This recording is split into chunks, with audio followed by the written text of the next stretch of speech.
Every single year in the United States, somewhere around 20,000 people are rushed to the emergency room for an injury related to falling out of bed. You and I, every single one of us has a 1 in 12 chance every year of being in a car accident. For those of us that are over 25, we have a 1 in 77 chance of having a heart attack. As Americans, we have a 1 in 100 chance of in some way or another fracturing our skull over the course of our lifetime. We have a 1 in 261 chance of being attacked by someone with a deadly weapon. You have a 1 in 135,000 chance of being killed by a dog, and a 1 in 4 million chance of being bitten by a shark. And lastly, every single year, 3 people, who are almost always men between the age of 18 and 25, die because a vending machine falls on them. I don't know why it's men between 18 and 25. But I say all this, all these stats, and what does this tell us? Simple. Life is not safe. Life is not safe. If we stay inside, we're not safe. We might fall off our beds or have a vending machine fall on us. If we go outside, we might encounter a dog or a hornet or a shark at the beach. Life is just not safe.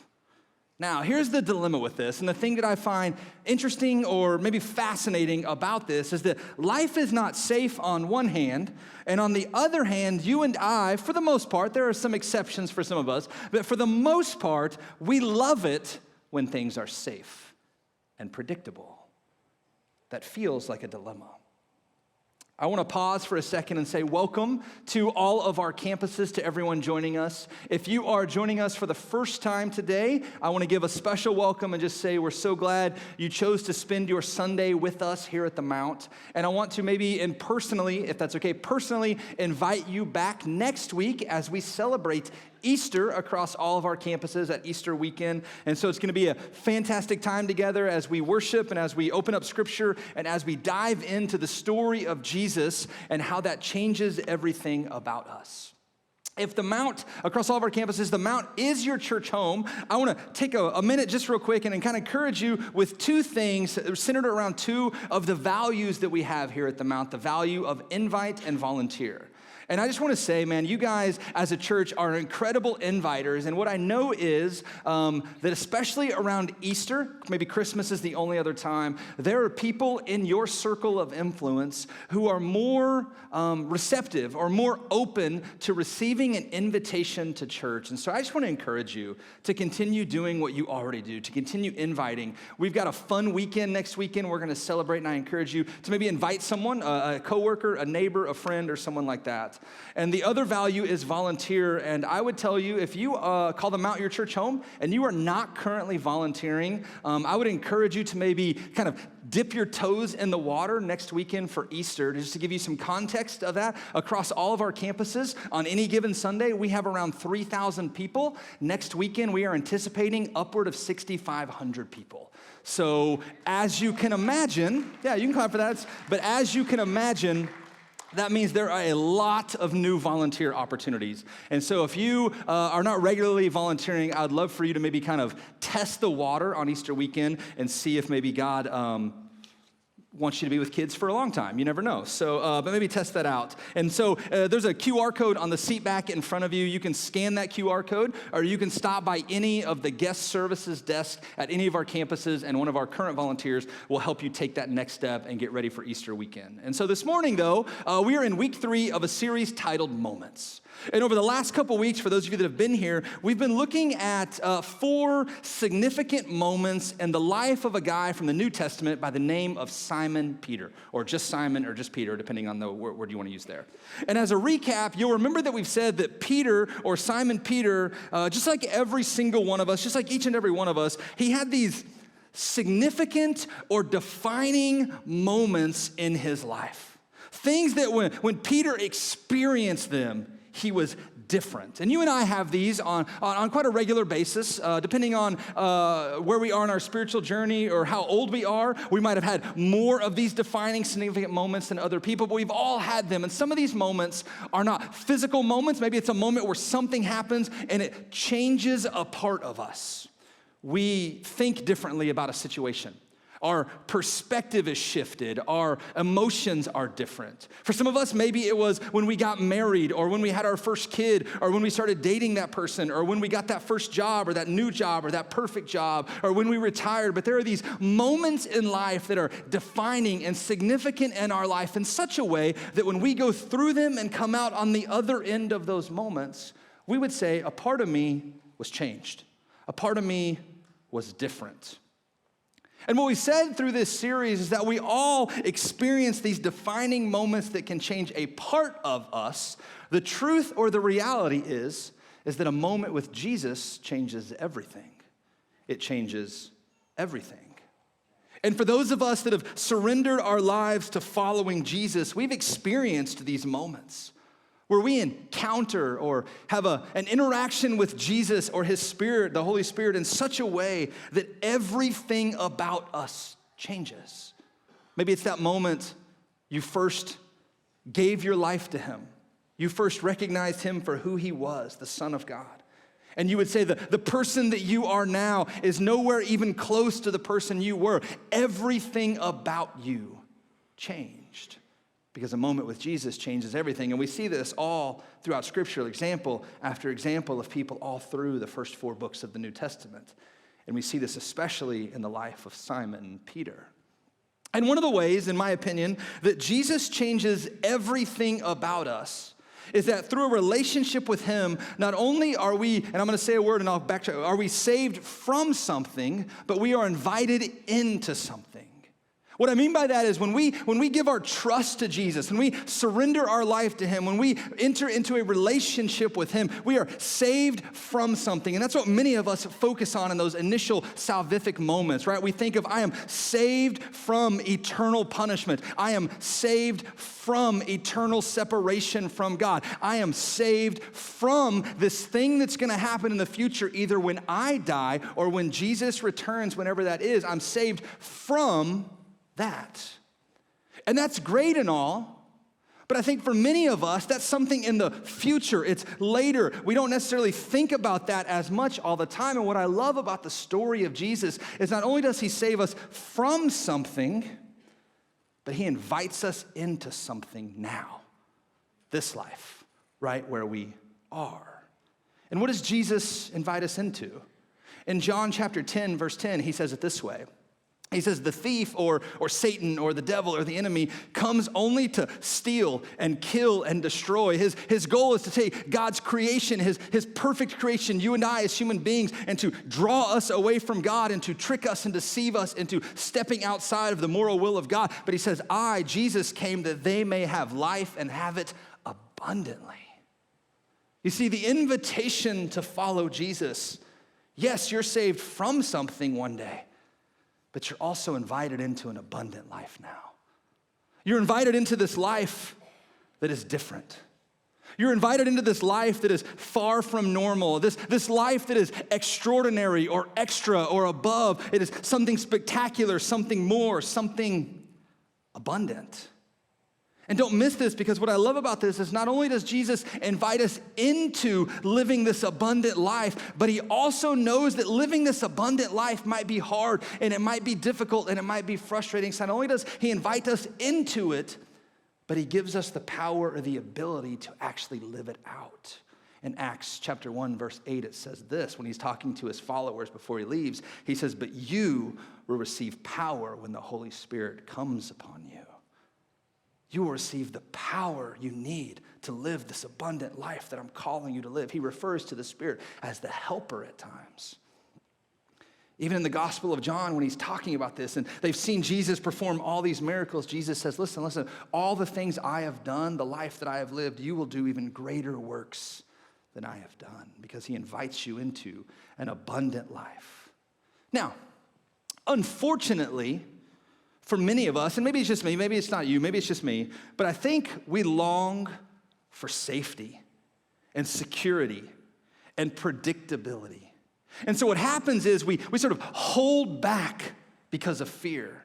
And what I want you to see this morning, if you're taking notes, is this idea that fear, when it comes to our spiritual life, our relationship with Jesus, is fear blocks us from living the abundant life that Jesus has for us.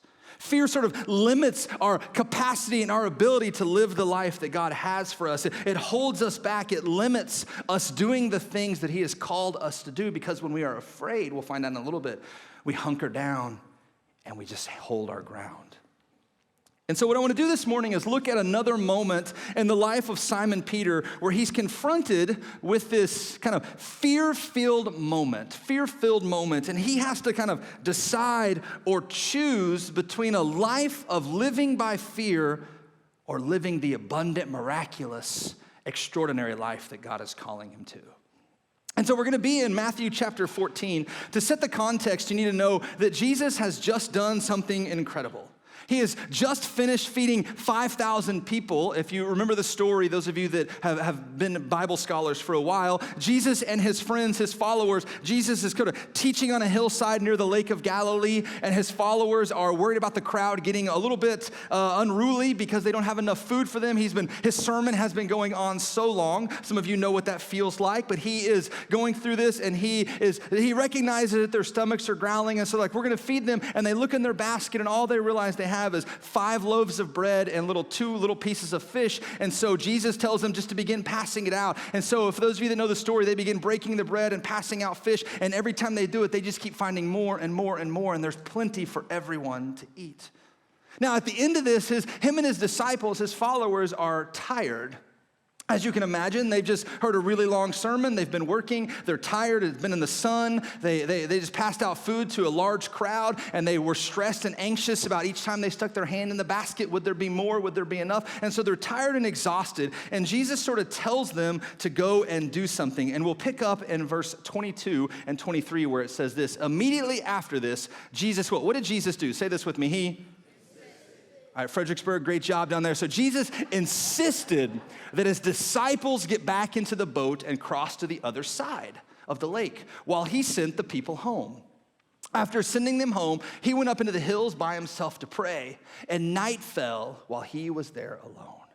Let's pause here for just a second, because that word insisted is an interesting word. In the original language, which the New Testament was written in Greek, in the original language, the word insisted actually means commanded or compelled by force. So what you see is Jesus commanding, he's insisting, he's compelling them by force. He's demanding that they do something.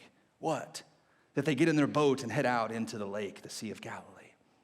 Now for us, this might seem like not that big a deal. We're like, man, if Jesus wants me to go hang out on a boat, I've got a wakeboard. I'm totally for that. But for them in Jesus' time, it was a much more complicated thing because they didn't have satellites and GPS and CB radios and phones and all these things. So the idea, even for fishermen who were accustomed to it, every time they stepped out into the water on a boat, there was a little bit of anxiousness, a little bit of anxiety, a little bit of fear because the water was sort of the unknown. It was a place of chaos. And not only does he send them out into the water, but he sends them out at night. And so for a first century Jewish person, most scholars would agree that they believed that the water, the lake, the sea, the ocean, at nighttime is where spirits resided. And so Jesus is sending them into this place that is terrifying, and they're fearful. Now, this is an interesting thing to think about, and I don't know that we'll ever know the answer. I have my opinion, and you can have yours. One of the things I was wrestling with this week is, does Jesus know what's about to happen to them? I think yes. And so here's the implication I can draw from that, is that Jesus demands, insists, compels by force his disciples to go into a place they are already afraid of, and he knows the storm is coming.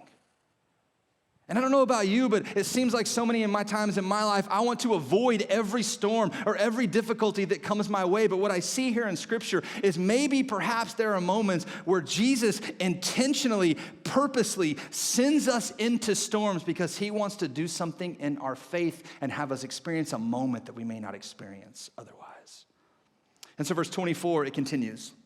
Meanwhile, the disciples were in trouble far away from land, for a strong wind had risen, and they were fighting heavy waves.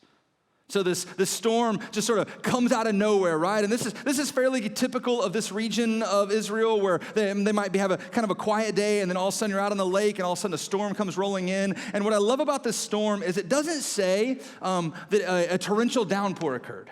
It doesn't say that there was lightning and thunder and all those. It just says a storm occurred from strong wind. And so the picture we get here is that they're out on the lake with their boat, and all of a sudden a big gale force wind picks up, and their boat begins bobbing back and forth, and the waves begin to pick up, and the waves are splashing over the side of the boat. And this storm, this windstorm, appeared out of nowhere. And I don't know about you, but it sure does seem like my life is like that sometimes. I'll have these moments where everything seems good, and everything's going great, and everything's fine. And then it's just like that. There's a problem or an issue or a storm. I actually had one of those weeks this week. After last Sunday, it felt like such a good week. Things were going so well. And then just through a string of events this week, it has just felt like bam, bam, bam, storm after storm after storm. You ever had those? Like you're going through life and you're like, man, like things are good. I did good on that project at work. Man, I do this. I think I might be up for a promotion. And then you get called into the boss's office and you're told they're eliminating your position. You feel like things are going well and you show up to the doctor's office for a routine physical. And then, bam, the report's not what you expected. You feel like you and your spouse are connecting and things are going well. It's not perfect, but it's well. And then, bam, you feel like your entire marriage has been built on a lie. Sometimes these storms, right? Like we tend to think that our lives and our spiritual life is sort of up and to the right at all times, and it should always be this. But I don't know about you, but it seems like so many times in my life that every time there's a moment of a peak, it just hits with a storm in a valley, and it's more like this, and up and down and up and down. And some of you may be in the middle of a storm right now. There may be some sort of storm at work where you feel like no matter what you do, you just can't do it right and can't do enough, and it's hard. Some of you may be in some sort of financial storm where it feels like no matter what you cut, no matter what you eliminate, no matter where you save, you just can't get your head above water and the bills just keep coming in. Maybe it's a health storm. Maybe it's a relational storm. It seems like no matter how many times you apologize and ask for forgiveness, it never gets any better. You see, the disciples had just witnessed this incredible miracle moment. And maybe I'm reading into the text, and so again, you can disagree with me, but I have to believe that if you just experience what they experienced, when you get in that boat and you begin rowing, you are on like cloud 9 and you're celebrating and you're high-fiving and you're reflecting on those. You're like, guys, do you remember we were there and like we had those fish and I like stuck my hand in and I thought, man, this is gonna be the last one. And I pulled it out and there was another slimy one and I thought this dude's gonna get mad at me because I don't have enough food for him. And I broke that bread and I had enough for him and I broke it again. And every time I broke it, it just kept breaking and breaking. I can't believe that happened. It was this crazy miracle moment, and they're riding on cloud 9 and they're excited and the adrenaline's pumping and everything's good and they're like, man, this is incredible, the Messiah, this is great, this is awesome. And then bam, we're about to die. This is a big storm. Verse 25, at about 3 o'clock in the morning, Jesus, what did Jesus do? Jesus came towards them walking on the water. Now, we could talk a whole week just on Jesus walking on the water, but that's not. Remember, we're focusing on Peter in these moments. But what I do want to pause here and say is maybe some of you at all of our campuses, you need to hear this. Maybe you are in the middle of a storm right now, and it feels hard, and you are afraid, and you feel alone, and you are desperate, and you don't know if you're going to make it through. Let me just say, one of the things I love about the God that we follow is that he comes to us in those storms. He doesn't leave us out there alone. He doesn't forget about us. Jesus came to them. And maybe this morning, you just need to rest in that. In the midst of your moment, you're not alone. Jesus comes to you. Verse 26, so they see Jesus walking on water, or Jesus is walking on water. Verse 26, when the disciples saw him walking on water, what were they? They were terrified. And in their fear, they cried out. And I love it. They're like, it's a ghost.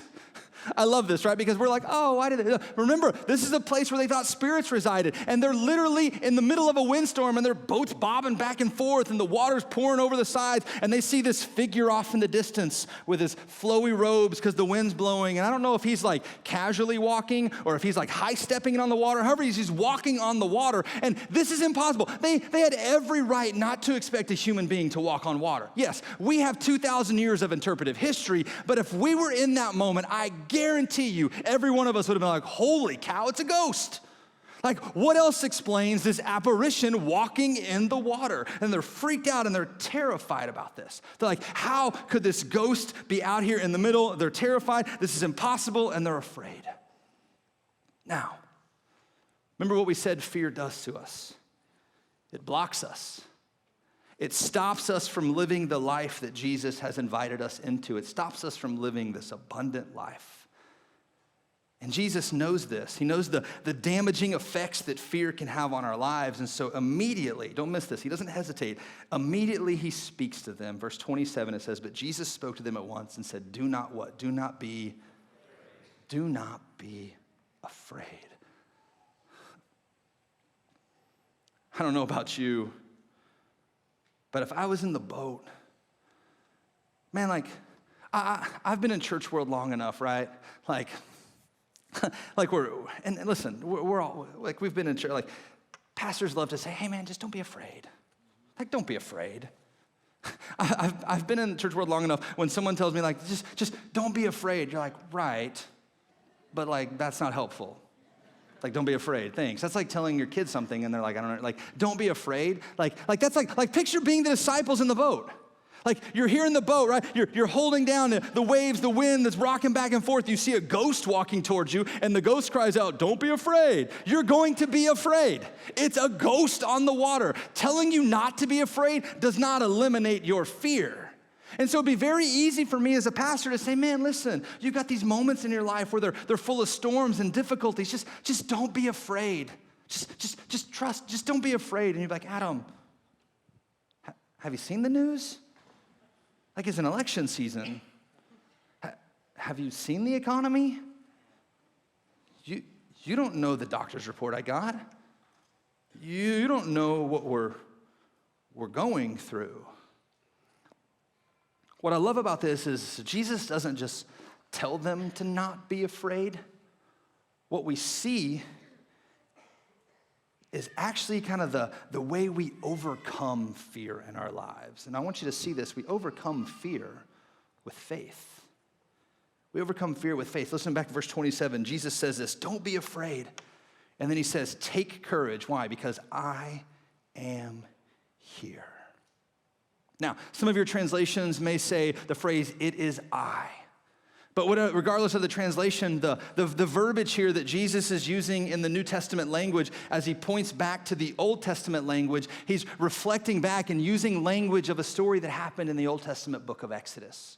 A story where a guy by the name of Moses, maybe you're familiar with the story, Moses is out in the fields and he's tending sheep and watching over them, and all of a sudden a bush begins burning but not burning. It's on fire but not on fire, and a voice comes from the bush, and Moses finds out it's God, and God is telling Moses to go to Pharaoh, the leader of Egypt, and declare and demand that he let his people go. And through this back and forth conversation with Moses and his insecurities, ultimately Moses sort of acquiesces and says, okay, Lord, I will go. I'll do what you say, but who should I say sent me? What is your name in essence? And God looks at him and says, I am. I am. And when God says that his name is I am, what he is saying is theologians for centuries have wrestled with this, but the general gist, without going too deep into it, is that God is saying, I am the self-existent, eternal one. I am not dependent on anything else. I am the Holy One who has always existed and always will exist. I existed before anything else existed. I am self-existent, and I depend on nothing else because I am eternal. And here we see in the New Testament where the disciples in the middle of this storm are terrified and afraid, and Jesus comes to them and says, do not be afraid because the eternal self-existent one is here. The one who has always been is here. So what Jesus is saying is, how do you overcome fear? You place all of your faith and trust in the self-existent eternal one. You take your eyes off the waves and look at him. So Jesus says, take courage, I am is here. And I love this. Only one person responds. Our boy Peter. You gotta love Peter, man. So Peter, in verse 28, look at Peter's reply. Peter says, Peter called to him, Lord, if it's really you, because he's still not sure. He might be a ghost. He says, Lord, if it's really you, tell me to come to you walking on the water. What a bold, request. Lord, if it's you, tell me to come, and I'll walk on that water. And what I love about this now, you may be much more spiritual than I am. If I was in the boat with Peter, and all of a sudden the ghost says, don't be afraid, take courage, it is I, the moment my eyes are immediately looking at Peter, and I'm putting my hand over his mouth. I'm like, I know what's coming, Peter. Don't do it. And I'm like, Peter, it's a ghost. Don't talk to a ghost. I'm holding Peter down. I don't know, we don't know in the story, is Peter, fighting to get over the boat? Or are they, backing away? Or are they throwing Peter over? I would be like, Peter, be quiet. You're going to bring the ghost close to us. Don't do this. I would be fighting Peter to be quiet. I'd be like, what are you doing? Why? Because in my mind, all I would be seeing is the thing I'm afraid of and the fear and the safety and the security and the comfort that I want. But Peter, in the midst of this moment, Peter saw an opportunity. Peter saw an opportunity to exercise his faith. He saw an opportunity to do something impossible. He saw an opportunity to be a part of some supernatural adventure. He saw an opportunity, in essence, to live abundantly. He remembered where they just came from. He remembered they had just seen Jesus do all of these miracles. And Peter knew that in this moment, to live and follow Jesus means there's an expectation of the miraculous, an expectation of the abundant, an expectation of the supernatural. And I want to be where Jesus goes, so I'm expecting something that no one else expects. Jesus, tell me to come, and I will walk on water. Listen to Jesus' response, verse 29, the first part. He says, come. Jesus just, come, Peter. And what I love about this is that I think Jesus is inviting you and I to the very same thing. I think he's inviting us to step out of what we think is normal and routine and mundane and what life is and step into. He's inviting us into this abundant life that is full of miraculous things and powerful things. So what does Peter do? Peter does the miraculous. Look at verse 28 or 29. It says, so Peter went over the side of the boat, and what did he do? Peter walked on water. If we were a first century crowd, you guys would gasp right now. Oh, Peter walked on water, right? Because nobody walks on water. That's impossible. It's not something you do. It's not like an ordinary thing. People don't walk on water. People get on water and sink, or maybe they float if they're lucky. But for the most part, people don't walk on water. But what does this reveal? Because Peter was willing to put his full faith and trust in Jesus and know that Jesus was calling him to something different than what he expected. He was able to do the miraculous in a powerful, abundant way because of his faith. How's your faith? How's your faith this morning? Let me unpack what I mean by that. Let me just give a couple examples. Maybe for years now, there's been a relationship, a friend or a family member or a coworker, and you have held a grudge against. You've tried to forgive them, but you're like, man, I just don't have the strength. I can't do it. There's no way. Do you have the faith that God will do the miracle. Maybe for you, there's an addiction to some sort of substance or something, and you've tried to give it up. You know you need to, and it's ruining your life. It's ruining your relationships, and maybe it's still a secret. Maybe it's public. You don't know, but you've tried, and you say, man, I just can't. I don't have the strength. I can't do it alone. Do you have the faith that God will do a miracle? Listen, I'm not talking about faith to walk on water. I'll be honest, I think for some of the things that you and I experience on a daily basis, walking on water is the easier miracle. I think the more difficult miracles in our lives is the things that are hidden deep within us, the bitterness, the envy, the hatred, the unforgiveness, the unloving spirit, the sinful addictions, the unrepentant life that we live. And we would say, it's never gonna get better, it's never gonna get better, it's never gonna be fixed. And Jesus would say, do you have the faith that I'm a miracle working God? Do you have the faith in a God who allowed Peter to walk on water? Now, I wish the story ended there, right? And Peter kind of walks off into the sunset with Jesus and life is great. But he doesn't. Look at verse 30 with me. So Peter's walking on water, but when he saw the strong wind and the waves, what happened to him? He got terrified. He got afraid. And what happens when he got afraid? He began to what does fear do? Fear blocks us or stops us from living the abundant life that God has for us. The moment Peter took his eyes off Jesus and looked at what he was afraid of, he begins to sink. And what does he do when he starts sinking? Verse 30, he said, he was terrified, he began to sink, and he said, "Save me, Lord." And Jesus, I love this, in his mercy and grace, look what he does, verse 31, Jesus immediately reached out and grabbed him. And I am so thankful that we have a Savior who allows us to take steps of faith with him, knowing that we will fail and we will falter and we will make mistakes. And when we do that, he doesn't leave us in the water to drown. Instead, he immediately reaches out and picks us right back up and says, let's try this again.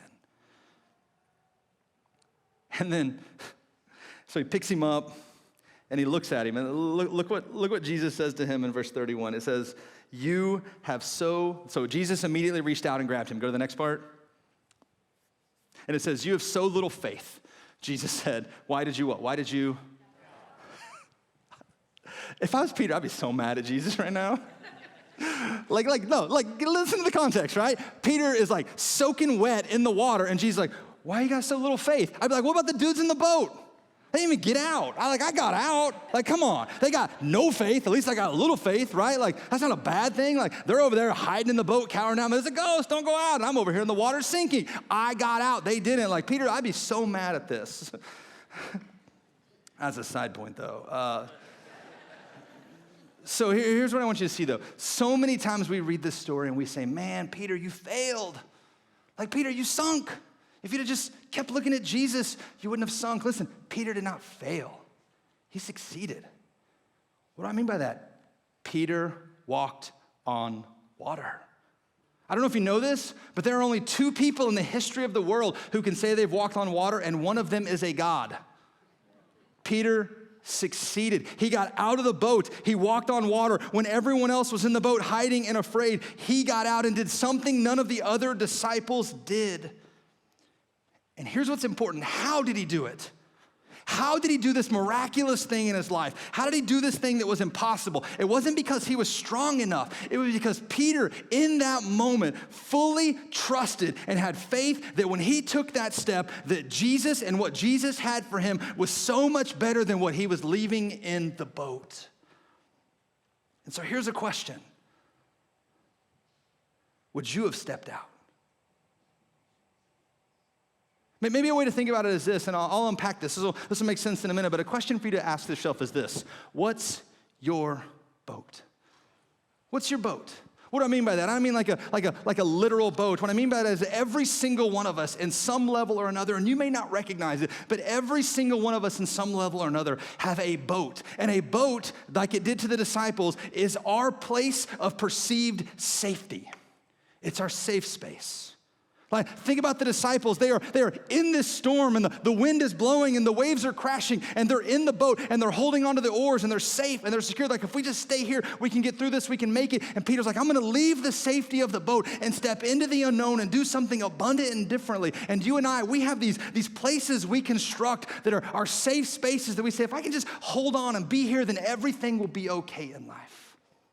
I mean, example, maybe you have a job, and you hate your job.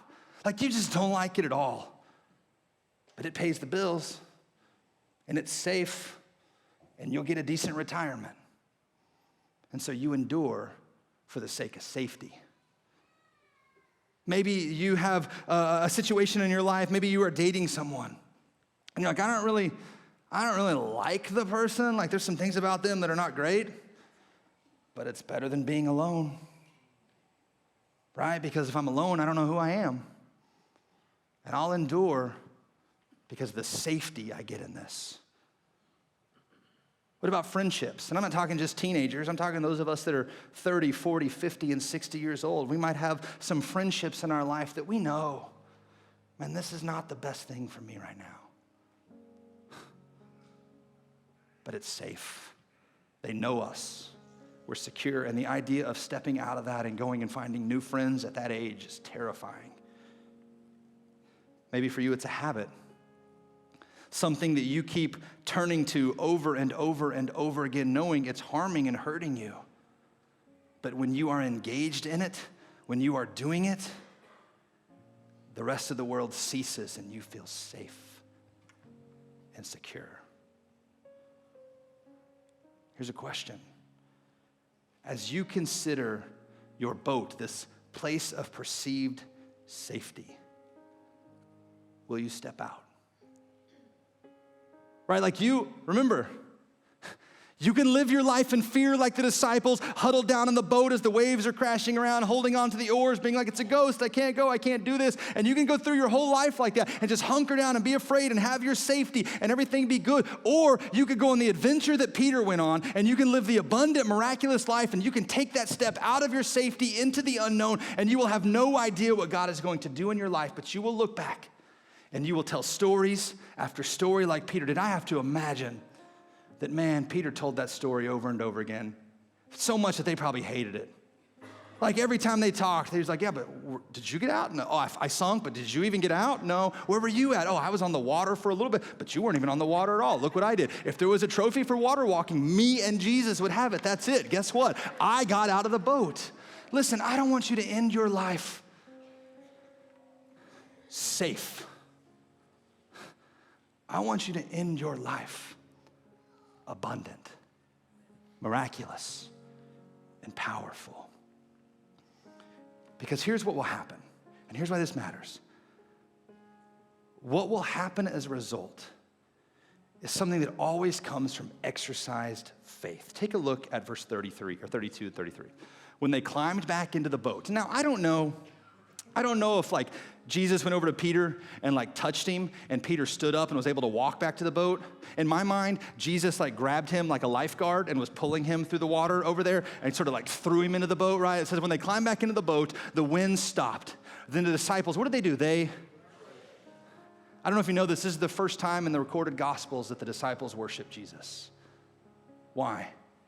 Because when faith is exercised, it always leads to worship. Now, what's amazing to thee is that Peter worshiped. Peter walked on water. He did the impossible. He did the miracle. He experienced this abundant life. And his response is to praise God and say, only you could do that. But the disciples, the other 11 in the boat that didn't get out of the boat, their response and act and seeing what Peter did is to also say the same. What Peter did is only because God didn't do it. And what I want you to see is when you live this abundant life and you step out of your safety, it not only causes you to worship God, but it causes everyone around you to see a God who does the miraculous and worship him at the very same time. Will you step out of the boat? Leave your safety. A moment with Jesus can change everything. Let's pray. Jesus, we are so thankful that you walk on water. God, we're so thankful that you invite Peter to walk on water. You invite us to miracle abundant life.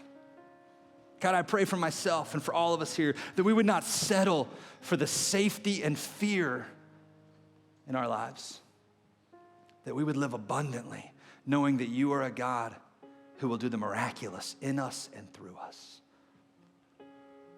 Maybe you are here today as we're praying across all of our campuses, and you would say, Adam, I don't even know that I have a relationship with Jesus. That is great. We're so glad you're here. Let me just say, maybe the thing you need to hear this morning is that one of the things about God is that over and over again, he came to us, right? Like before any of the disciple thing happened, Jesus came to earth because we were sinful and broken people who needed to be redeemed. The disciples, in their moment on the lake, Jesus came to them. After his resurrection, when they were in the house, he came to them. When Peter and his friends were on the beach at the very end, he came to them. What we see is over and over is wherever God's people are, Jesus comes to them. And so this morning, maybe you are here. I just want you to know Jesus is here with you. And he wants to come into your life and make you new. And so the beauty of the good news is that you don't have to do anything. All you have to do is acknowledge that I'm a broken, sinful person who makes mistakes. And left to my own, I deserve eternal punishment. But Jesus came to me so that I may have new life and have it abundantly. And across all of our campuses, if you want to pray that prayer for the very first time, just in the stillness of this moment with our eyes closed and heads bowed, would you just raise your hand right where you are? Jesus, I surrender my life to you. If your hand is raised, I want you to pray this prayer with me. Father, I am a sinner. Jesus, come into my life. Make me new. Be my Lord and be my King. Today I surrender all to you. Amen.